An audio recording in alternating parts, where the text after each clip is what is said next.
জামাত ইসলামকে সংগঠন হিসেবে মানুষের ঘরে ঘরে কানে কানে আল্লামা সাঈদীর মাধ্যমে আল্লাহ তাআলা পৌঁছে দিয়েছেন। শুধুমাত্র আল্লামা সাঈদীর সুরাত ধরলে হবে না, তার আদর্শ গ্রহণ করে ওই ইসলামী আন্দোলনের কর্মী হতে হবে। আমরা আল্লামা সাঈদীর মতো টুপি পরি, মুখে দাড়ি রাখি, তার মতো তিলাওয়াত করি, ভুল বুঝবেন না। আমরা সুরাত যদি ধরি এটা মহব্বত, আল্লামা সাঈদীর মতো টুপি পরতেই পারি, মুখে দাড়ি রাখতেই পারি, এটা মহব্বত, সুরাত অবশ্যই ধরবো। তবে সবচেয়ে বেশি প্রয়োজন হলো সিরাত ধরা। তিনি যে আদর্শের উপরে ছিলেন, যেই আন্দোলনের উপরে ছিলেন, এই বাংলার জমিনে দিন কায়েমের স্বপ্ন দেখার জন্য তাকে কষ্ট করে শহীদ হতে হয়েছে। বিশ্বাস করুন, আল্লামা সাঈদী যদি ইসলামী আন্দোলন না করতো তাহলে তাকে জেলে থেকে এইভাবে শহীদ হতে হতো না। তাহলে আমরা শপথ নেব, শুধু সুরাত নয়, তার সিরাত আদর্শ গ্রহণ করে এই বাংলার জমিনে তার স্বপ্ন অনুযায়ী আল্লাহর দিন বিজয়ের জন্য ইসলামী আন্দোলনের কর্মী হয়ে আমরা কাজ করব। আমরা রাজি আছি তো ইনশাআল্লাহ। এই বাংলাদেশের ঘরে ঘরে ইসলামী আন্দোলনকে, জামাত ইসলামকে তিনি পৌঁছিয়ে দিয়েছেন। এই বাংলাদেশের আমরা যারা সংগঠন করি, যারা করে গিয়েছেন আমাদের হাবার বিন্দু, অবশ্যই তাদের অবদান কম নয়। তবে জামাত ইসলামকে সংগঠন হিসেবে মানুষের ঘরে ঘরে কানে কানে আল্লামা সাঈদীর মাধ্যমে আল্লাহ তাআলা পৌঁছে দিয়েছেন, আলহামদুলিল্লাহ। তাহলে তার মানে বোঝা যায় তিনি রাজনীতিবিদ হিসেবে সফল। আমরা সবাই ইতিহাস জানি। সংসদে তিনি প্রথম গিয়ে দেখেছিলেন দরজাগুলো নিচু, সেখানে মাথা নিচু করে স্পিকারকে সম্মান প্রদর্শন করে ঢুকতে হয়। আল্লামা সাঈদী লক্ষ্য করেছিলেন মুসলমানের মাথা আল্লাহ ছাড়া কারু কাছে নত হবে। আল্লামা সাঈদী প্রথম দিনেই বক্তব্য দিয়েছিলেন এই দরজাকে ভেঙে উঁচু করতে হবে। তার এই বক্তব্যের মাধ্যমে মাননীয় স্পিকার সিদ্ধান্ত দেয় পুরো জাতি শিরিক থেকে মুক্ত হয়। তার মানে তিনি সফল রাজনীতিবিদ। 3 নম্বর, তিনি সফল সমাজসেবক। তিনি যেখান থেকে এমপি নির্বাচিত হয়েছিলেন 60% ভোটার হলেন হিন্দু ভোটার। এত হিন্দু হওয়ার পরেও তাকে ভোট দিয়ে এমপি কেন বানাইলো? বিশাল বন্যা এসেছেন তাদের পিরোজপুর জেলা, সমুদ্রের কূলবর্তী। তিনি একবার ত্রাণ বিতরণ করতে গিয়েছেন। যাওয়ার সময় লক্ষ্য করে দেখে ডান দিকে মুসলিম বসতি, বাম দিকে হিন্দু বসতি। আল্লামা সাঈদী সর্বপ্রথমেই হিন্দু বসতিতে খাবার নিয়ে গেলেন। তার সঙ্গীরা বললেন, হুজুর ডান দিকে মুসলমান কিছু ভাই আছে, তাদের আগে খাবার দেই। আল্লামা সাঈদী বললেন, না, মুসলমানদের খাবার পরে দেব, আগে হিন্দুদের আমাদের ত্রাণ দিতে হবে। যদি সেটা না দেই তাহলে তারা মনে করবে আমরা হুজুর, আমরা মুসলমান, এই জন্য মুসলমানদের ভালোবাসি না। জনপ্রতিনিধি হিসেবে সবাইকে সমান চোখে দেখতে হবে। আল্লাহু আকবার বলেন। তাহলে তিনি কতটা সবাইকে সমান চোখে দেখে ইসলামের ভিত্তিতে সবার অধিকার কায়েম করে সমাজ সেবা করেছেন। এই জন্য হিন্দুরাও তার পক্ষে সাপোর্ট দিয়েছে। 3 নম্বর, তিনি সফল সমাজসেবক। এবং 4 নম্বরে তিনি সফলভাবে বিদায় নিয়েছেন। তিনি বিদায় নিয়ে চলে গেছেন, তাকে শহীদ করে দেওয়া হয়েছে। পুরো পৃথিবীর মানুষ তার জন্য কেঁদে কেঁদে দোয়া করেছে। বলেন তো তিনি সফল না ব্যর্থ?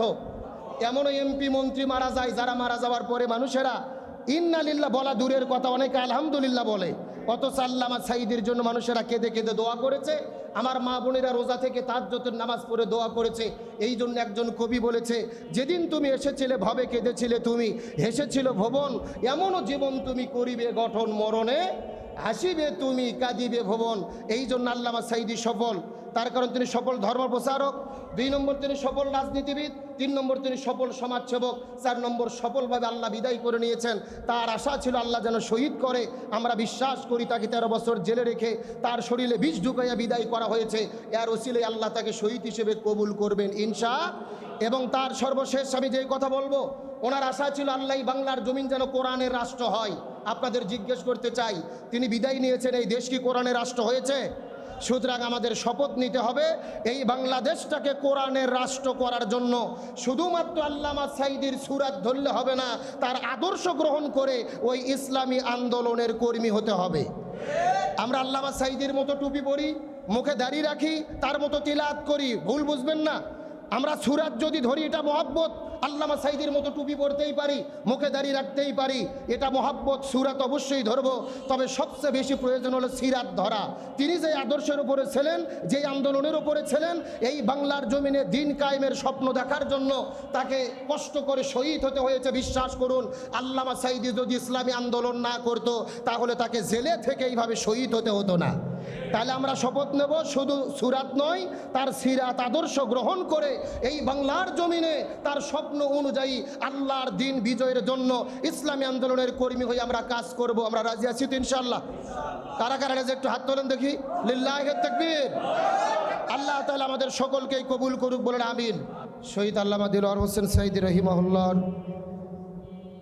শাহাদত বার্ষিকী উপলক্ষে আলোচনা সভা এবং দোয়া মাহফিল প্রোগ্রাম উপস্থিত রয়েছেন মেহমান বিন্দু। এতক্ষণ পর্যন্ত আপনারা আল্লামা সাঈদী রাহিমাহুল্লাহর ওপরে গুরুত্বপূর্ণ আলোচনা করেছেন। প্রিয় ভাইরা, আমি শুধু আপনাদের জিজ্ঞেস করতে চাই, আল্লামা সাঈদীকে শহীদ করে দেওয়া হয়েছে, আপনারা বলুন তো আল্লামা সাঈদী কি সফল হয়েছে না ব্যর্থ হয়েছে? আল্লামা সাঈদী সফল হয়েছেন 4টি কারণে। কয়টি কারণ বললাম? প্রথম নম্বর কারণ, তিনি ধর্ম প্রচারক হিসেবে সফল হয়েছেন। পৃথিবীর 56টি মুসলমান দেশ শুধু নয়, তামাম পৃথিবীর উল্লেখযোগ্য 56টি দেশে তিনি কোরআনের তাফসির করেছেন। 1000-এরও অধিক মানুষ তার হাতে হাত রেখে কালেমা পড়ে মুসলমান হয়েছেন। পবিত্র কাবা ঘরের মধ্যে ঢুকে যিনি নামাজের অনুমতি পেয়েছিলেন, কাবা শরীফের ইমাম শাইখ আব্দুর রহমান আস-সুদাইসি বুকে জড়িয়ে ধরে যার কপালে চুমু খেয়েছেন। 2006 সালের 7ই আগস্ট লন্ডন থেকে প্রকাশিত সাপ্তাহিক ইউরো বাংলা পত্রিকার 47 নম্বর পৃষ্ঠায় আল্লামা সাঈদীকে নিয়ে একটা প্রবন্ধ তারা লেখেন। সেই প্রবন্ধে তারা বর্ণনা করেছেন যে 40 বছর ধরে তামাম পৃথিবীর 250 মিলিয়ন বাংলা ভাষাভাষী মানুষের কাছে টানা 40 বছর ধরে কোরআনের দাওয়াত দিয়েছেন কোরআনের পাখি শহীদ আল্লামা দেলোয়ার হোসেন সাঈদী রাহিমাহুল্লাহ, এবং টানা 40 বছর ধরে এই 250 মিলিয়ন বাংলা ভাষাভাষী মানুষের কাছে জনপ্রিয়তার শীর্ষে অবস্থান করেছিলেন আল্লামা দেলোয়ার হোসেন সাঈদী বলি আল্লাহু আকবার। এই বাংলাদেশে আগে ওয়াজ মাহফিল হইতো, ওরস মাহফিল হতো। এই বাংলাদেশের তাফসির জগতের যিনি রূপকার, তিনি কোরআনের পাখি আল্লামা দেলোয়ার হোসেন সাঈদী রাহিমাহুল্লাহ। 1978 সালে তিনি লন্ডনের গ্রেট হলে সিরাত সম্মেলনে ইসলামী পুনর্জাগরণ সম্পর্কে, মুসলমানদের করণীয় সম্পর্কে 90 মিনিটের একটা বক্তব্য দিয়েছিলেন। যেই প্রোগ্রামের চিফ গেস্ট ছিলেন মদিনা ইউনিভার্সিটির ভাইস চ্যান্সেলর।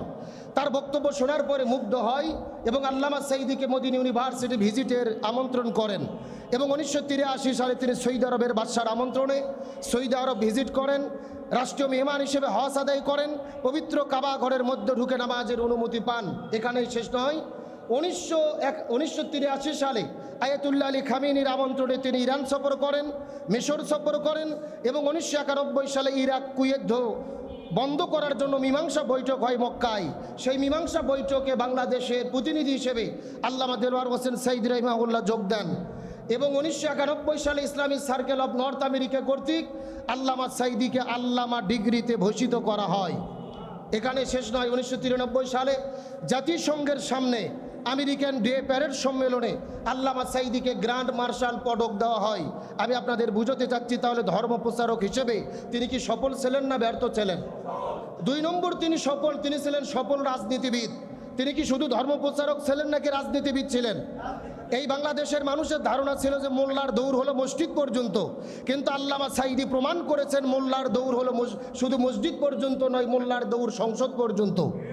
তিনি যেভাবে কোরআনের ময়দানে কথা বলেছেন, পাশাপাশি তিনি সংসদে গিয়ে এমপি হয়ে জনগণের প্রতিনিধি হয়ে কাজ করেছেন।